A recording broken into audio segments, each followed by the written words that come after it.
Namo tassa bhagavato arahato samma sambuddhassa. Namo tassa bhagavato arahato samma sambuddhassa. Namo tassa bhagavato arahato samma sambuddhassa.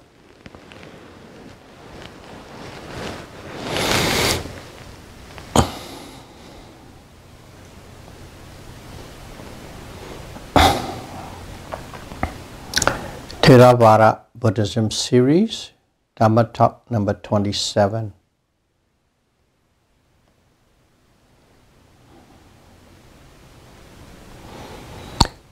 Types of consciousness by nature.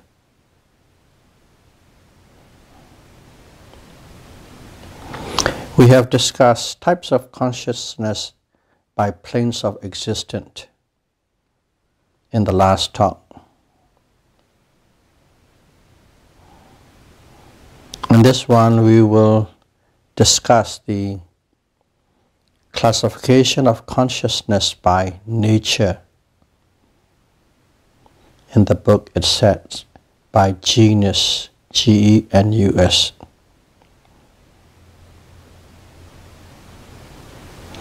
By nature, consciousness is divided into 4 divisions: kusala, akusala, wipaka, and kariya citta. Kusala, akusala, wipaka, and kariya citta. We'll go these one by one and explain what it means. What is kusala? Kusala. What is kusala? It is translated as moral, also as skillful, and also as wholesome. 3 different renditions in English. The word moral cannot be standardized, as there are many standards of morals based on race, color, religion, tradition, and culture. So it gives a ambiguous meaning.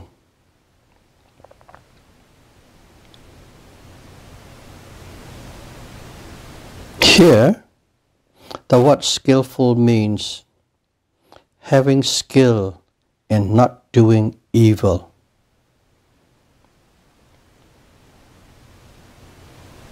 However, skillful, the word skillful,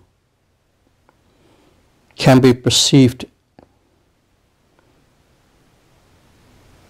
as a skill in doing good as well as evil.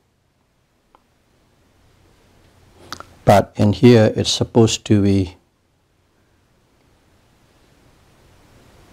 ability to not to do evil.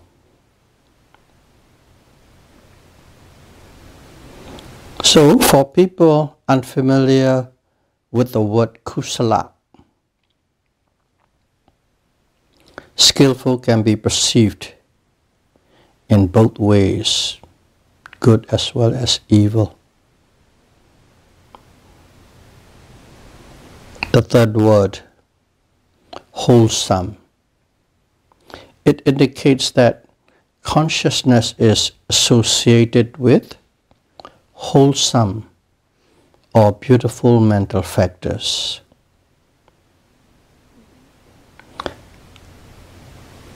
Wholesome consciousness is faultless and blameless, and produce a beneficial result. However, a consciousness that is faultless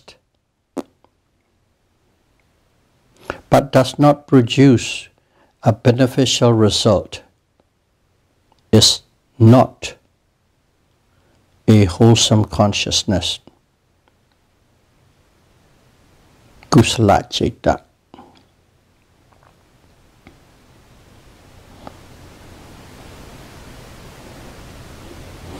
My teacher said the most appropriate translation for kusala in English is wholesome.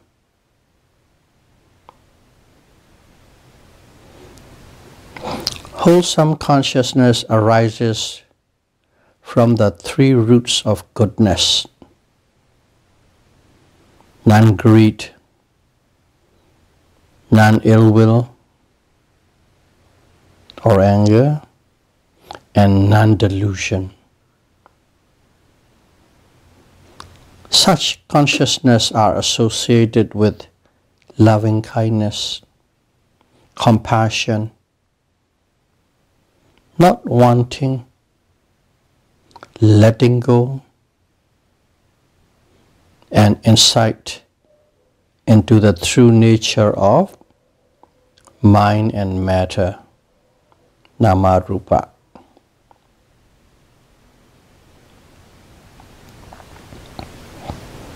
There are 21 or 37 wholesome consciousness. The difference in number is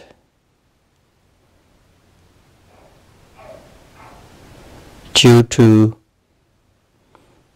counting the supermundane as a 4 or 20.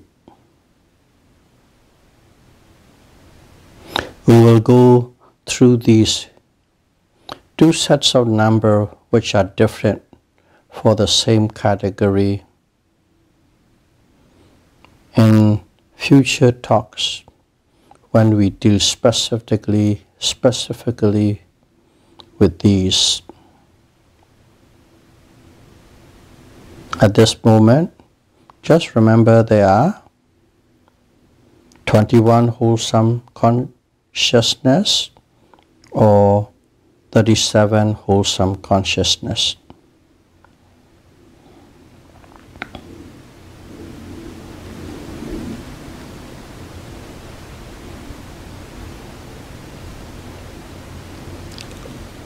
The next one is, what is akusala?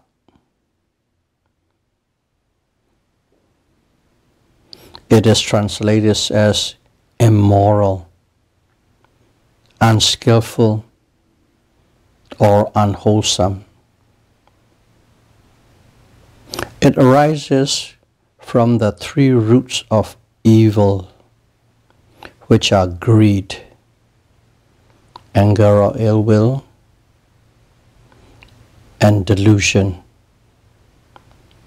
And these three are also known as kilesa, mental defilements.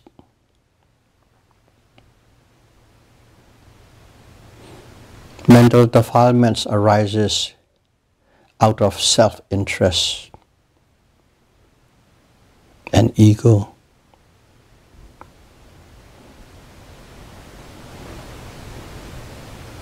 Whenever one does something putting self-interest ahead of others,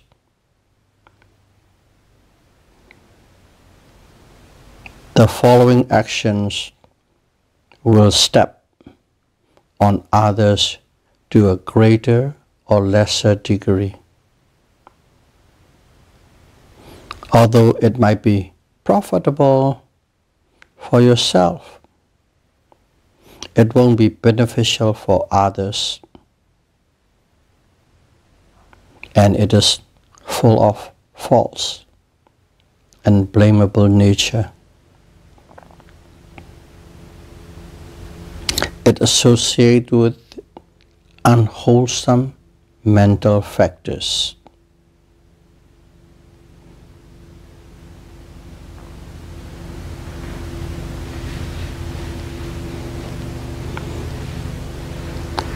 Akusala is defined as activities associated with three mental defilements: faulty and blamable, and does not produce beneficial result. If you see these characters, that is, the characters of akusala citta, unwholesome consciousness. Try to reflect the best of your ability on your deed, speech and thought in your everyday life. If there is greed, if there is anger, or if there is delusion in these actions, they are unwholesome consciousness. Streamline yourself so that the frequency of arising of such unwholesome consciousness become less and less. Daily activities, observation, the best as you can.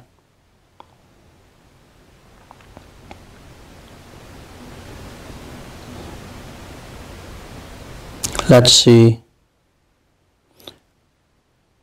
when you're eating a meal, what kind of consciousness is there?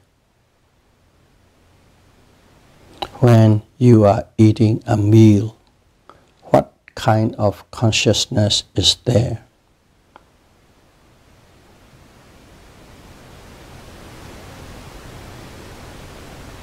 Let's see,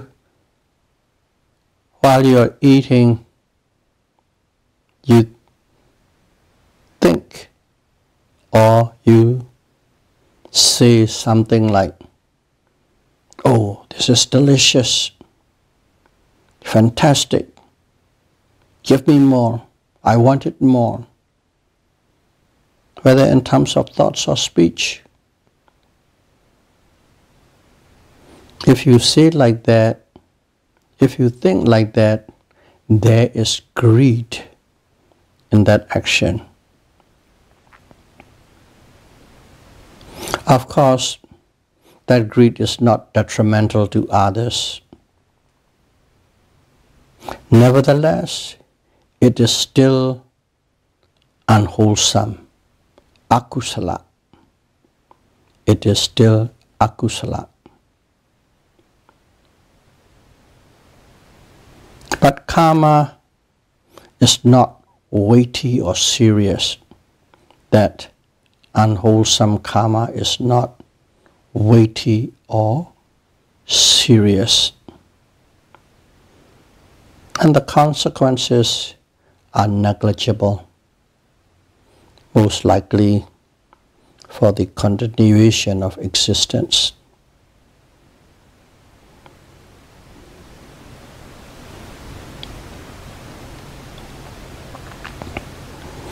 Abhidharma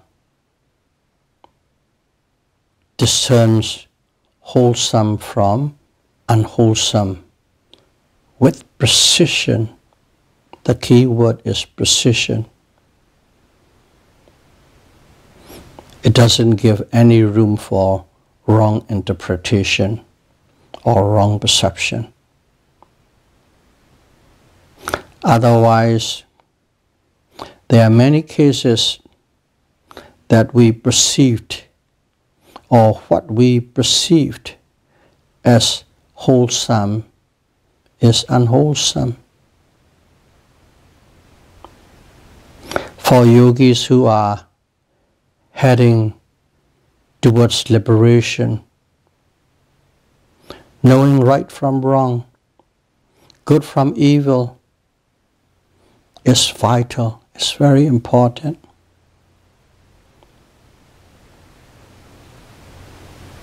If you remember, in a summarized form of, in a very short summarized form of Buddhism is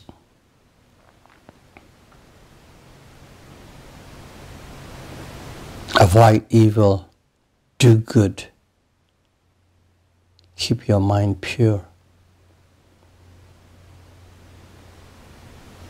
To avoid evil and to do good, one must know what is good and what is evil, what is right and what is wrong, with precision.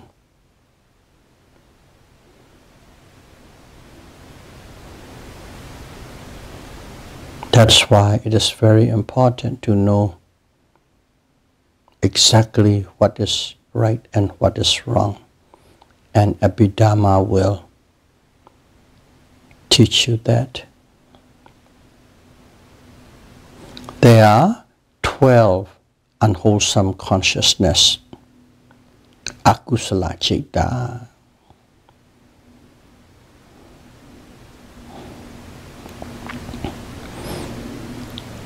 And the next one is Wipaka, Vipaka.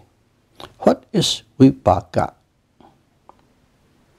It is translated as resultant.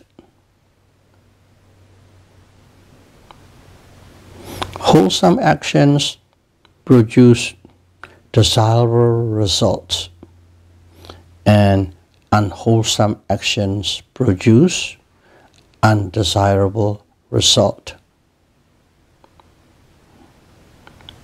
These good or bad results are called Wipaka.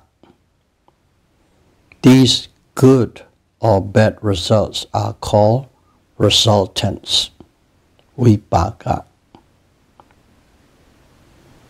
The actions of wholesome consciousness and unwholesome consciousness are karma.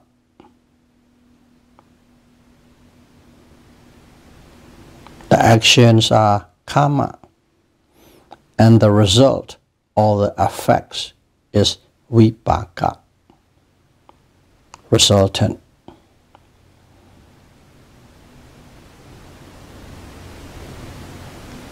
Or you can say it complete, resultant consciousness. Resultant consciousness. They are one and the same. Wipaka citta. All the pleasant and unpleasant objects we came across, we encounter in this life are wholesome and unwholesome resultant consciousness.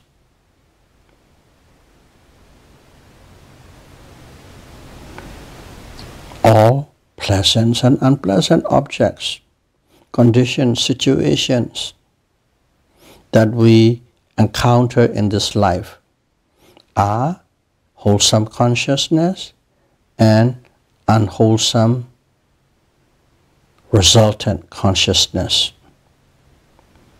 Wholesome resultant consciousness and unwholesome resultant consciousness. Result of the past life karma. Wipaka, resultant, has passive quality. It cannot produce new karma by itself. They just arise and disappear. That's it. They cannot produce new karma. Only a reaction to that situation creates a new karma.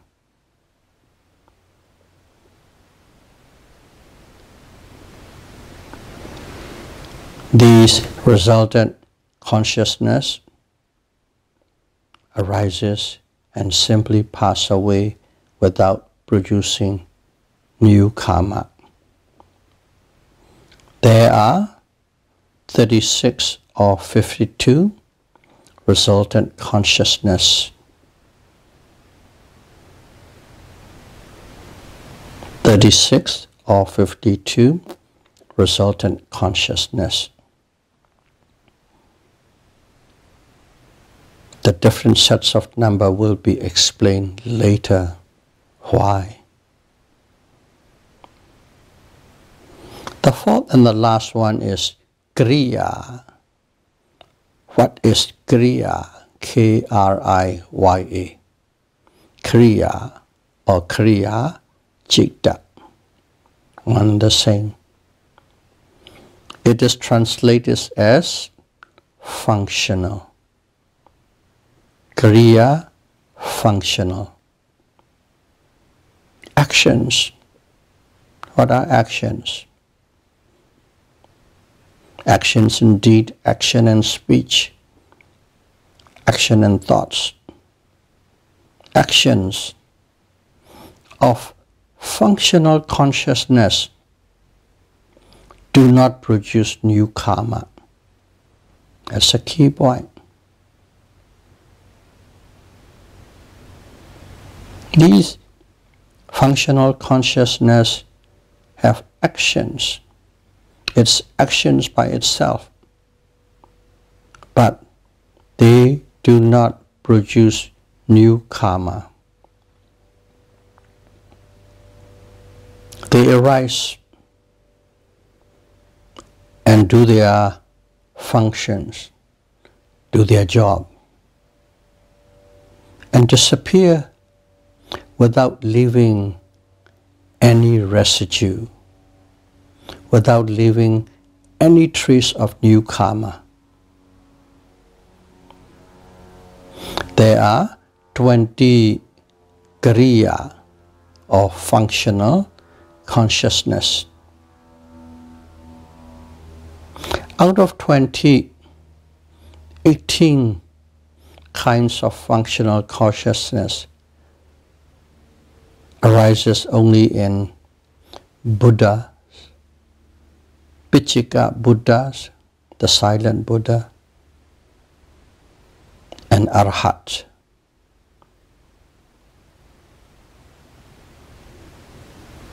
We will explain about these in details, why 20, why 18, and so on later. And this is the introduction of the classifications of consciousness by nature, genus. And these natures are what? Akusala, unwholesome. Kusala, wholesome. Wipaka, resultant. And kriya, functional consciousness. Altogether there are 89 or 121 consciousness.